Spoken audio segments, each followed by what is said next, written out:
Doug Wallace here with Base Camp Country Real Estate, where it's more than just dirt, it's a lifestyle. And I'm sure by that intro today you can tell what today's topic's going to be. Shoot or pass, what's your management plan, what's your age class of buck or horn size you're looking to achieve on your property. No right or wrong answer here, but if you would, like and subscribe to the channel, and in the comments below, leave me a comment whether you would shoot or pass. What age do you think this deer is, and what do you think he would score? And I'm going to start it out here. I believe this deer to be a 3.5-year-old, 130-inch class deer, and that 3.5-year-old is why it got him a pass this particular night when I filmed him sitting in my redneck blind that we call the Big Red.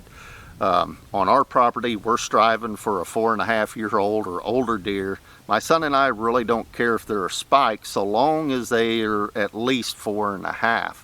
So our mode of operation is before Missouri's bow season opens up September 15th, my son Austin and I, we're going to sit down, take a look at all the trail cam photos through early summer into September there, and then he's going to pick out a buck that he believes to be 4.5 years old or older.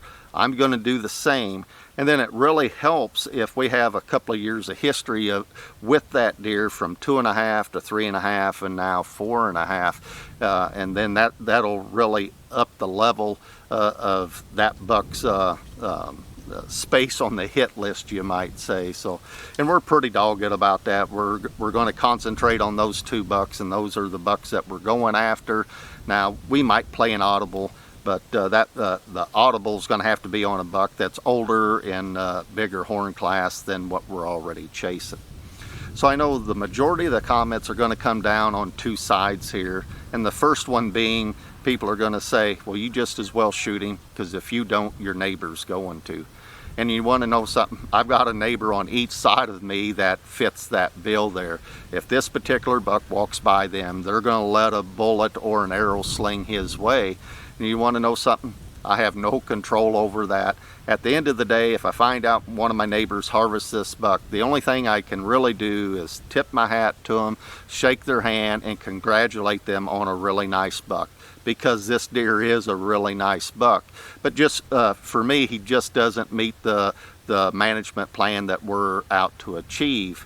And then the flip side of the coin also is this: if I was to shoot this buck and this caliber of buck excites my neighbor, and similar deer then of the caliber and age of this one here walks by one of these two neighbors, well, that buck gets shot too. And now all of a sudden the deer herd's lost two really good 3.5-year-olds, 130-inch class deer, instead of just one, if I'll just stick to my management plan where I can help enhance the deer herd. You know, then the other comments are probably going to come down, well, if you don't own a square mile of land, you can't really effectively manage a deer herd anyways. And I really believe that as well. You got to own a lot of land to be able to really be able to say you're managing that particular deer herd. You know, most of us aren't lucky enough to own that much land. We're lucky to own a 20 or a 40 or 120 like we do. So the deer herd running on our property is also running on our neighbors and running on our neighbor's neighbor there. You know, but it'd be like saying, well, my neighbor's putting in a food plot, so I'm not going to. That's not how most of us operate. We typically try and find out what type of food plot and how big our neighbors are doing it.